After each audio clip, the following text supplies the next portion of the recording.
우리 한번 따라할까요? 깨달아짐으로 누리는 은혜의 풍성함. 한번 더 할까요? 깨달아짐으로 누리는 은혜의 풍성함. 여러분, 하나님의 말씀이 깨달아짐으로 은혜를 풍성하게 누리시는 여러분과 제가 되길 바랍니다. 여러분들의 스마트폰이나 이렇게 핸드폰에 몇 명의 사람들의 이름이 저장되어 있습니까? 우리 젊은 사람들 가운데에 페이스북이나 트위터에 많은 사람들이 팔로우되어 있죠.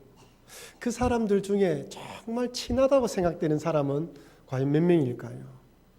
나는 그렇게 친하다고 생각하는데 그 사람도 나를 정말 친한 사람으로 생각을 할까요? 언젠가 방송을 보다가 한 두 젊은 청년이 나왔는데 이야기를 나누다가 이 둘 친구가 참 친했다고 이야기를 합니다. 고등학생 때 참 친했고 그날 금요일 날에도 잘 어울리고 집에 갔다고 이야기를 해요. 월요일 날 학교 등교하기 위해서 한 친구가 그 친구 집에 방문을 했는데 그 친구가 이사를 가고 없더랍니다. 금요일까지 같이 지냈는데 이사 간다는 이야기를 하지 않은 것이죠. 그 사회자가 이사 간 친구에게 왜 친구였는데 이사 간다 이야기하지 않았느냐 하고 묻자 저는 그때 그만큼 친하다고 생각하지 않았습니다 라고 대답했다고 합니다. 지금은 친했는데 그때는 그렇게 생각하지 않았다는 것이죠. 즉 그때는 한 친구는 베스트 프렌드라고 생각했는데 다른 친구는 그렇게 생각하지 않은 것입니다. 그렇다면 여러분, 예수님과의 관계는 어떻습니까? 예수님에 대해서 얼마나 많이 알고 계십니까? 과연 예수님도 여러분들을 사랑하고 잘 안다고 말씀하실까요? 나는 잘 안다고 생각했는데 마지막 날에 나는 너 몰라. 얼마나 황당하겠습니까? 앞에 예를 들던 친구처럼 나는 친하게 생각했는데 모른다 한다면 이것처럼 참 어처구니 없는 일도 없는 것이죠. 물론 예수님에 대해서 많이 안다 할지라도 다 알 수가 없습니다. 우리는 정말 조금밖에 알지 못하는 거예요. 우리 주님이 가르쳐주는 만큼, 알게 해주는 것만큼 알 수 있습니다. 하지만 그나마도 그 지식, 그 깨달아짐이 우리 마음속에 풍성한 은혜로 채워지는 것이지요. 알아지면 알아질수록, 깨달아가면 깨달아갈수록 풍성한 은혜를 누리게 되는 것입니다. 여러분, 인격적인 관계를 맺어야 한다고 이야기를 하잖아요. 인격적인 관계가 무엇이냐면 서로 간의 친밀함을 말합니다. 얼마나 깊이 알고 있고 얼마나 속마음을 털어놓으면서 잘 알고 있는 사이, 우리 예수님은 우리와 이런 관계를 원하는 것이죠. 하지만 이 땅에 살아가면서 예수님과 이런 풍성한 관계, 깨달아짐의 관계를 누리는데 방해되는 요소들이 많이 있습니다. 그 중에 첫 번째가 무엇이냐면 영적인 것에 무관심하기 때문입니다. 교회 다니다 죽으면 천국 가는 정도의 신앙으로 만족하는 것이죠. 하나님 말씀대로 사는 방법, 성숙한 그리스도인이 되는 길, 예수님을 닮아가는 삶에는 전혀 관심이 없습니다. 제가 이전에도 몇 번 말씀드렸는데 전에 있던 교회 한 집사님이 저에게 몇 번이고 반복해서 목사님, 예수 믿으면 천국 가지요? 반복해서 물었어요. 예, 예수 믿으면 천국 갑니다. 왜 그렇게 반복해서 묻습니까? 그분이 말하기를 저는 천국만 가면 됩니다 라고 대답하더군요. 이 땅에서 제자로 사는 삶, 예수님을 닮아가는 삶, 아니 천국에 대한 상급도 관심 없습니다. 오직 천국에만 들어가면 됩니다 라고 말하는 걸 보았습니다. 어찌 보면 달가난 사람처럼 보이지만 그렇지 않습니다. 천국 가는 티켓을 구했으니 이제부터는 어떻게 해요? 내 인생, 내 뜻대로, 내 마음대로 살다가 죽는 순간에 천국으로 입성하는 그런 삶을 살고 싶다라는 마음의 표현입니다. 여러분, 하나님 나라는 죽으면 가는 나라가 아닙니다. 하나님 나라는 이 땅에서 예수 그리스도를 구주로 믿음으로 하나님의 통치를 받다가 죽어서 하나님 나라로 들어가는 거예요. 예수님 믿어서 이 땅에서 시작된 하나님을 누리다가 죽으면 들어가는 곳이에요. 반대로 이 땅에서 누리지 못하면 그 나라에서 누리지 못하는 것입니다. 천국 가는 티켓을 구한다는 것이 아니라는 것이죠. 하나님의 백성으로 하나님의 다스림과 통치를 받으면서 살아가야 하는데 이것에 대해서는 전혀 관심이 없었습니다. 여러분, 이분이 과연 구원받은 그리스도인이 맞을까요? 두 번째로 현실의 바쁜 삶 때문입니다. 예수님 믿는 것도 중요하지만 이 땅에서의 삶도 중요합니다. 신앙도 중요하고 이 땅의 삶도 중요해요. 신앙과 세상 사이에 적절한 균형과 조화를 이루지 않으면 안 됩니다. 신앙에만 몰두하면 맹신이 되고요. 세상에만 몰두하면 세속적인 그리스도인이 됩니다. 이 땅에 발을 딛고 살아가기에 세상에 뒤떨어지지 않고 낙오하지 않기 위해 최선을 다해 살아가야 합니다. 하지만 이 땅에서만 안락하고 윤택하고 편안한 삶만을 추구한다면, 이것이 목적이 되면 하나님 나라, 하나님의 언은 뒷전이 됩니다. 여러분, 11조는 꿈도 꾸지 못해요. 교회를 위해서 봉사하고 헌신하려는 마음을 가지지 못합니다. 모든 시간과 정력을 세상에 쏟아붓기 때문에 영적인 일에 투자할 여력이 없습니다. 마지막 세 번째는 시험과 낙심으로 신앙의 의욕을 잃어버리기 때문입니다. 오늘 본문에 등장하는 엠마오로 가는 제자들처럼 이들은 예수님이 선지자로 생각했고 이스라엘을 속량할 자로 믿었습니다. 하지만 예수님께서 십자가에 달려 돌아가시자 낙심과 절망으로 옛날 삶, 예수님 믿기 전에 살았던 삶으로 지금 돌아가고 있습니다.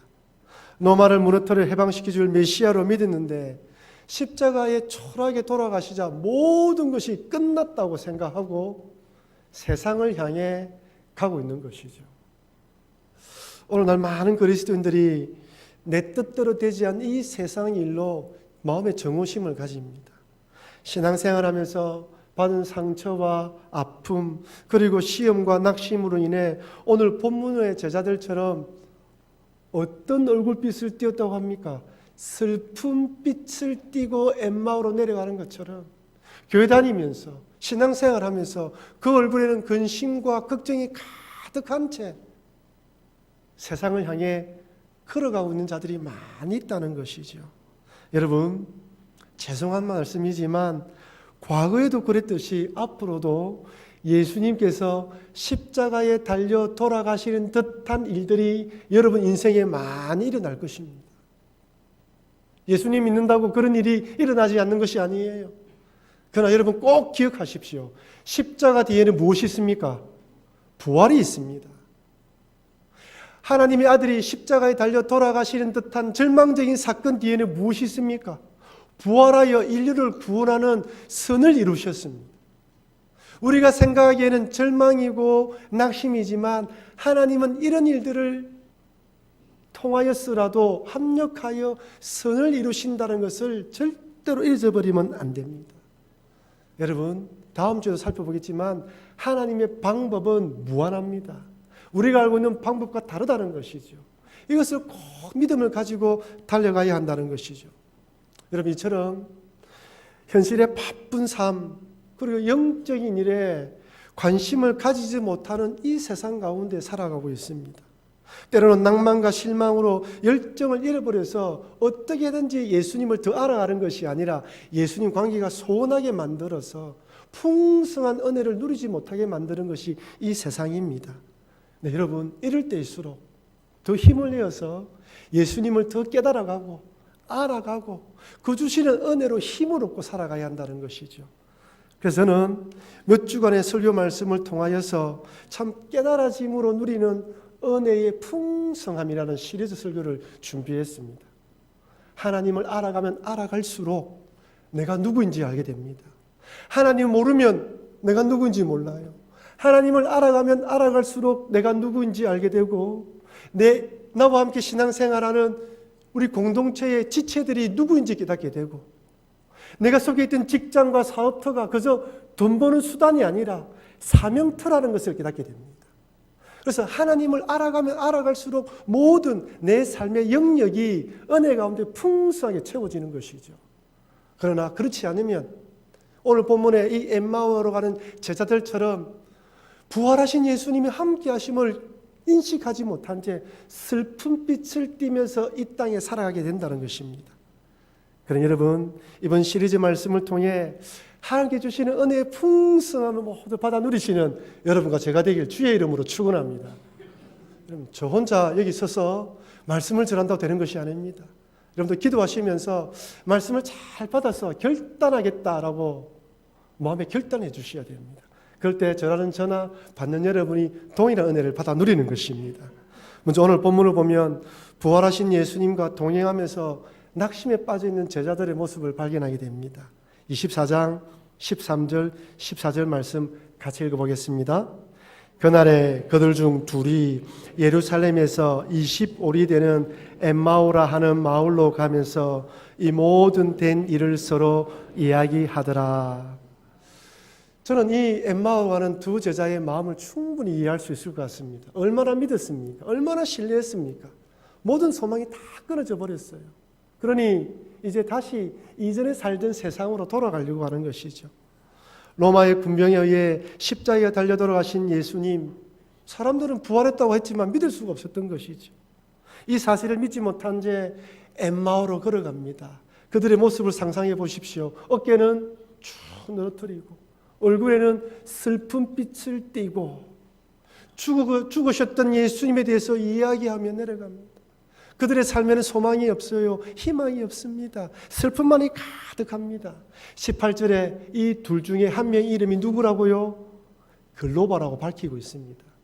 글로바가 누구입니까? 이 글로바에 대해서 언급한 구절이 있는데요. 요한복음에 보면 요한복음 19장 25절과 마태복음 27장 56절에 이렇게 언급되어 있습니다. 예수의 십자가 곁에는 그 어머니와 이모와 글로바의 아내 마리아와 막달라 마리아가 섰는지라. 마태복음 27장 56절입니다. 그 중에는 막달라 마리아와 또 야고보와 요셉의 어머니 마리아와 또 세베대의 아들들의 어머니도 있더라. 요한복음은 마리아를 글로바의 아내로, 또한 마태복음은 야고보와 요셉이라는 사람의 어머니로 마리아를 이야기하고 있어요. 그러니까 야고보와 요셉의 아버지가 또한 아내는 마리아인 것이지요. 이 사람이 글로바입니다. 근데 두 명이 내려가고 있는데 한 명밖에 이름이 밝혀지지 않고 있지 않습니까? 그래서 학자들은 추정하기로 또 다른 한 명은 글로바의 아내가 아닐까 추정합니다. 왜냐하면 아내이기 때문에 이름을 밝히지 않은 것으로 생각하는 것이죠. 그래서 여러분, 엠마오로 가는 제자들하고 검색을 해보면 어떤 그림은 남자와 여자가 내려가는 그림이 있고요. 또 어떤 그림은 남자 둘이 내려가는 그림이 있습니다. 어떤 분인지 정확히 알지를 못해요. 추정하는 것입니다. 어쨌든 글로바와 마리아인지 아니면 다른 남자 제자들이 내려간지 모르겠지만 이렇게 내려가고 있습니다. 여러분, 그렇다면 이들이 예수님에 대해서 지식이 없었습니까? 예수님이 누구인지 몰랐습니까? 아닙니다. 오늘 본문에 보면 이들이 이야기하기를 예수님은 누구라고 이야기합니까?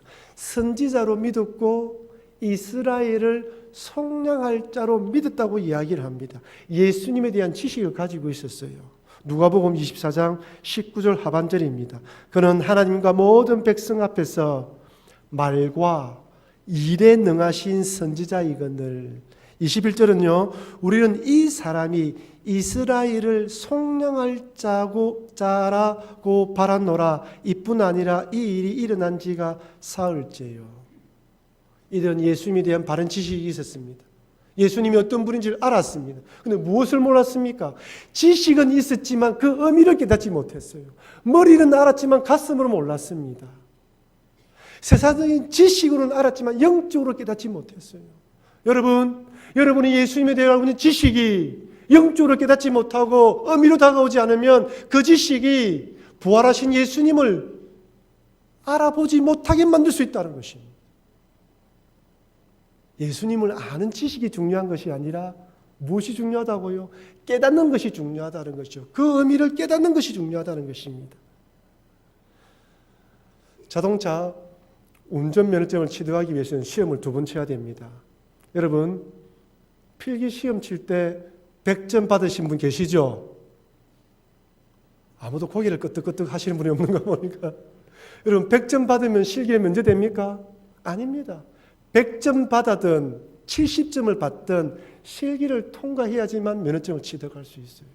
예수님을 아는 지식이 내 마음의 의미로 깨달아져야지만 믿음이 완성이 됩니다. 예수님을 주로 고백하는 신앙이 나의 삶의 고백으로 행동으로 증명될 때 신앙이 완성되는 거예요. 오늘 본문의 이 제자들이 어찌 보면 좀 2% 아쉬운 것, 이것이 부활한 주님을 보지 못하게 만듭니다. 오늘 본문은 부활하신 예수님을 인식하지 못한 이유를 이렇게 밝힙니다. 누가복음 24장 16절 말씀 우리 다 같이 한번 읽어볼까요? 그들의 눈이 가리어져서 그인 줄 알아보지 못하거늘. 그들의 눈이 가리어졌다고 합니다. 육체적인 눈을 말하는 것이 아니죠. 예수님의 부활하신 예수님을 볼 수 있는 영적 눈이 감겼다는 것이죠. 여기 가리어졌다는 헬라어 뜻이 재밌습니다. 이 뜻이 억제되다, 금지하다는 뜻입니다. 영어 성경에서는 예수님을 알아보지 못하도록 막아졌다는 거예요. 무엇인가가 장애물이 되어서 부활하신 예수님을 보고 있으면서도 그분이 예수님이란 사실을 인식하지 못하게 만들었다는 거예요. 여러분 이상하지 않습니까? 물론 예수님이 부활하신 몸이기 때문에 잠깐 모양이 변형될 수는 있습니다. 그럼에도 따라다녔다면, 잘 알았다면 단번에 알아봐야 되는데 어떤 장애물이 있어서 부활하신 예수님을 알아보지 못하게 만들었다는 것이죠. 그 장애물이 무엇일까요? 오늘 본문에서는 이렇게 밝힙니다. 누가복음 24장 25절 26절 같이 읽겠습니다. 이르시되 미련하고 선지자들이 말한 모든 것을 마음에 드디 믿는 자들이여 그리스도가 이런 고난을 받고 자기의 영광에 들어가야 할 것이 아니냐 하시고. 아멘. 예수님께서 그 제자들에게 말씀하시기를 너희 마음이, 너희 믿음이 어떻다고요? 드디 믿는 믿음이라는 거예요. 마음에 드디 믿는 믿음 때문에 그리스도가 고난을 받고 영광에 들어간다는 것을 이해하지 못했다는 것입니다. 이들에게는 두 가지 드디 믿게 만드는 장애물이 있었습니다. 첫째는 무엇입니까? 메시아는 죄를 속하는 메시아가 아니라 정치적인 메시아라는 것 하나, 두 번째는 메시아는 죽을 수 없다는 거예요. 이 두 가지 선입견, 고정관념이 머릿속에 꽉 박혀 있었기 때문에 예수님이 부활할 것이라고 믿지 못한 것이죠. 왜 이들이 이런 선입견, 이런 잘못된 메시아를 가지게 되었습니까? 로마의 압제라는 현실이, 잘 들으십시오. 로마의 압제라는 현실이 구약 성경에 기록되어 있는 죄를 씻는 메시아가 아니라 현실적인 문제를 극복해 줄 정치적인 메시아가 올 것으로 왜곡하고 잘못 해석하게 만들었다는 거예요. 이런 잘못된 메시아관이 걸림돌이 되어 예수님께서 몇 번이나 십자가에 달려 돌아가셨다가 부활하신다고 이야기를 해도 이해하지 못하게 만들었던 것입니다.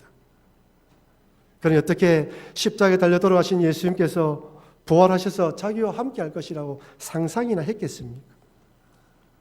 제가 지난번에도 말씀드렸지만 사람은 듣고 싶은 것만 듣고 싶어 합니다. 보는 것도 마찬가지죠. 자기가 보고 싶은 것만 보고 싶어 해요. 내 마음에 담겨있는 사상과 관점으로 세상을 봅니다. 동그란 창문으로 하늘을 보면 하늘이 어떻습니까? 동그랗습니다. 네모된 창문으로 하늘을 보면 하늘이 네모처럼 보입니다. 마음속에 돈에 대한 욕심이 가득한 사람은 어떻습니까? 사람을 사귀어도 돈 되는 사람과 돈 되지 않는 사람으로 나눕니다. 무엇을 보더라도 돈으로 생각을 합니다. 사람들이 탄성을 자아내는 아름다운 경치에 갔더라도 이곳에서 무엇을 하면 돈 벌겠다고 생각합니다. 그죠? 있는 그대로 보지 못해요. 무엇을 보든지 돈 벌 궁리로 보기 때문에 사물의 참된 가치와 진실을 보지 못합니다. 엠마오로 가는 제자들도 잘못되고 왜곡된 메시아관에 사로잡혀 십자가의 고난을 이해하지 못했고 부활하신 예수님이 눈앞에 있음에도 인식하지 못했습니다. 여러분 이것도 오늘도 마찬가지입니다.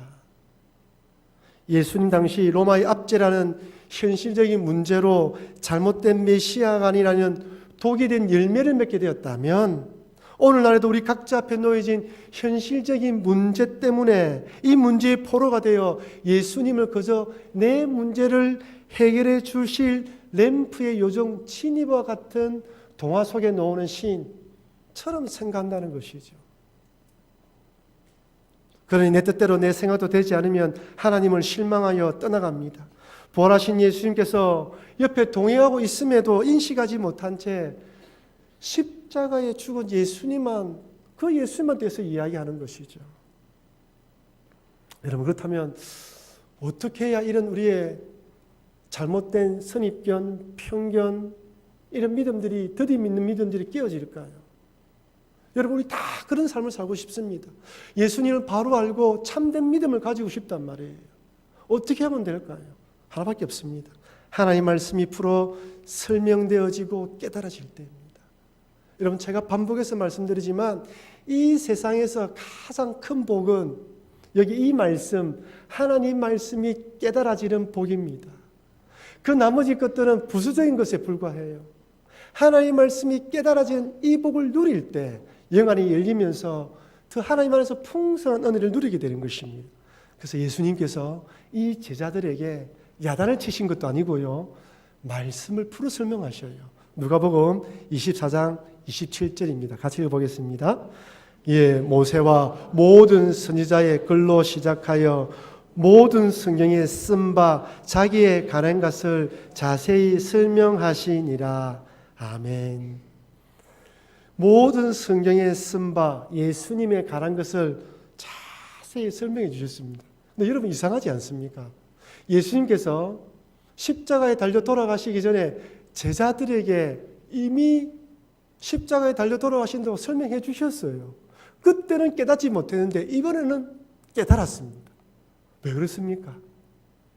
그때는 예수님이 십자가에 달려 돌아가신다는 믿음이 깨지지 않았거든요. 지금은 어때요? 예수님이 십자가에 달려 돌아가셨습니다. 자기가 믿었던 신념, 자기가 믿었던 믿음이 딱 깨어지니까 그제서야 내가 잘못 알았다는 것을 깨닫게 되면서 하나님 말씀이 내 마음에 들어왔던 것입니다. 여러분, 그러니 여러분 살아가면서 내가 믿었던 것이 깨어지는 것이 복일 수가 있습니다. 내가 있던 신념, 확고한 믿음이 깨어질 때 흔들리면서 하나님 말씀을 볼 수 있는 눈이 생기는 것입니다. 이렇게 해석되어지고 깨달아지자 잘못된 믿음과 신념이 깨어졌습니다. 세상의 것으로 오염되었던 믿음이 정결해지고요, 나의 신념과 이념으로 포장되어 있던 잘못된 신앙이 깨어지면서 참된 진리를 볼 수 있는 눈이 생겼습니다. 여러분, 신앙생활이라는 것은요, 하나님의 말씀을 듣고 은혜 받는다는 것은 인간적인 생각들은 깨어지고 하나님 말씀으로 나의 가치관이 재정립하는 것입니다. 그건 쉬운 게 아니에요. 내 생각을 내려놓는다는 건 쉬운 것이 아닙니다. 하지만 그것이 깨어지고 정립되어질 때 모든 것을 새롭게 볼 수 있는 영안이 열리게 됩니다. 이처럼 깨달아진 하나님의 말씀은 똘똘 뭉쳐진 잘못된 믿음, 왜곡된 신앙을 깨트려서 진리를 볼 수 있게 만들었습니다. 그래서 여러분, 하나님의 말씀을 부지런히 읽으라고 말씀합니다. 연구하시고 계속해서 기도하시면서 읽으십시오. 말씀을 들으실 때 집에서도요, 여러 가지 라디오나 방송에서 설교 말씀을 들을 때도 그래서 귀만 즐겁게 해주는 설교가 아니라 강의 설교 말씀을 잘 들으십시오. 성경을 풀어 설명해 주셔서 이 말씀 속에 이런 뜻이 있었구나라는 것을 깨달아 주시고 그 깨달음을 가질 때 하나님 감사합니다라는 마음이 생기는 것입니다. 놀라운 것은요, 예수님께서도 우리들이 이런 풍성한 은혜를 누리도록 성령님을 보내주셨어요. 물론 성령님께서 여러 일을 하시지만 대표적인 일 중에 하나가 예수님께서 하신 말씀을 깨닫게 해주시는 것입니다. 요한복음 14장 26절 말씀을 보십시오. 같이 읽어보겠습니다. 보혜사 곧 아버지께서 내 이름으로 보내실 성령, 그가 너희에게 모든 것을 가르치고 내가 너희에게 말한 모든 것을 생각나게 하리라. 아멘. 성령님께서 가르치십니다.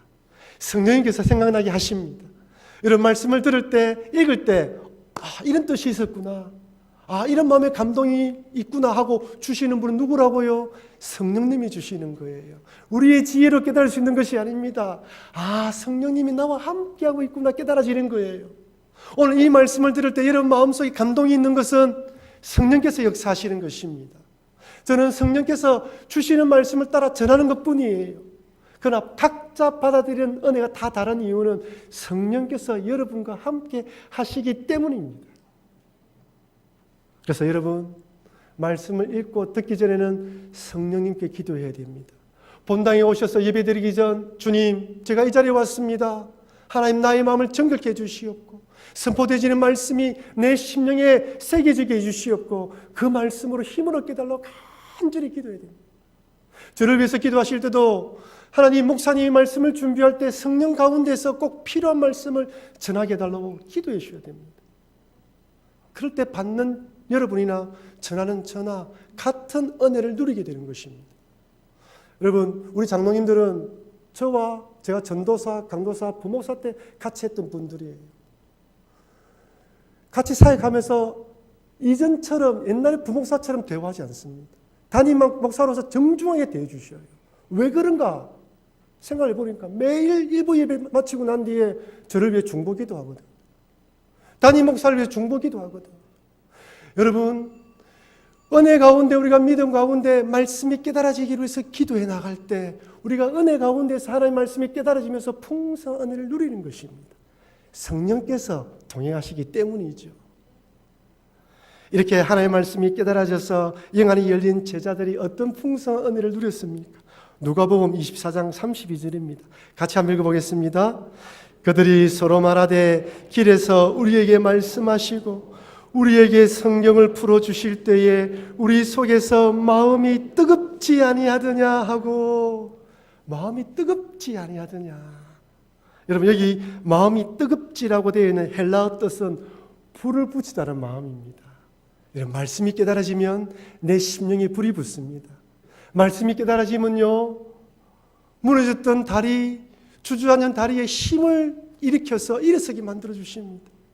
말씀이 깨달아지면요, 낭망하고 절망했던 생각들이 사라져가고 소망을 품게 되어 있습니다.